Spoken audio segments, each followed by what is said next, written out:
स्नेहदा स्पन्दन स्नेहदा स्पन्दन।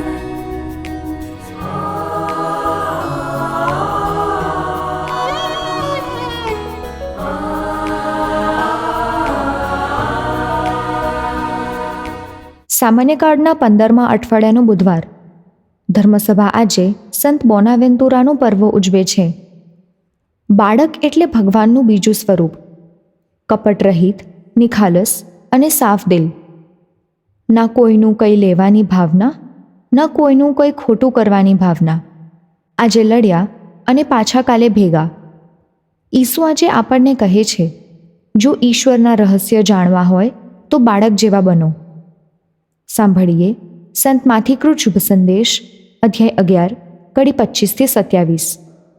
એ વખતે ઈસુ બોલી ઉઠ્યા, હે પિતા, સમસ્ત સૃષ્ટિના માલિક, આ બધી વાતો તે ડાયા અને ચતુર માણસોથી ગુપ્ત રાખી અને બાળકો આગળ પ્રગટ કરી.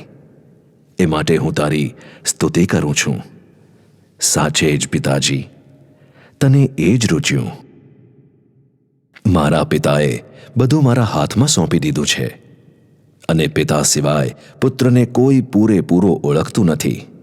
તેમ પિતાને પુત્ર અથવા પુત્ર જેને જણાવવા ઈચ્છે તેના સિવાય પૂરેપૂરો પીછાનતું નથી. स्नेहदा स्पन्दन स्पन्दन।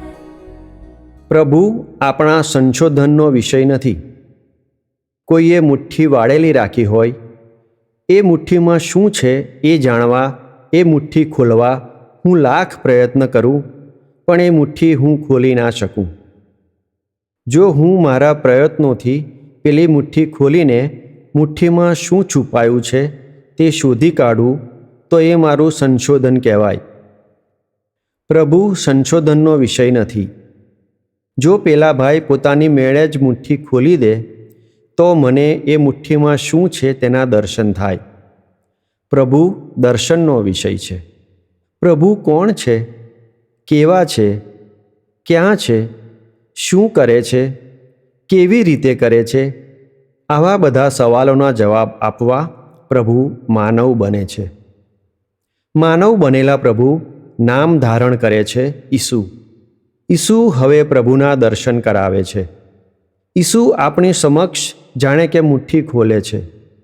પ્રભુ એક જ છે. એક જ પ્રભુમાં 3 જણ છે.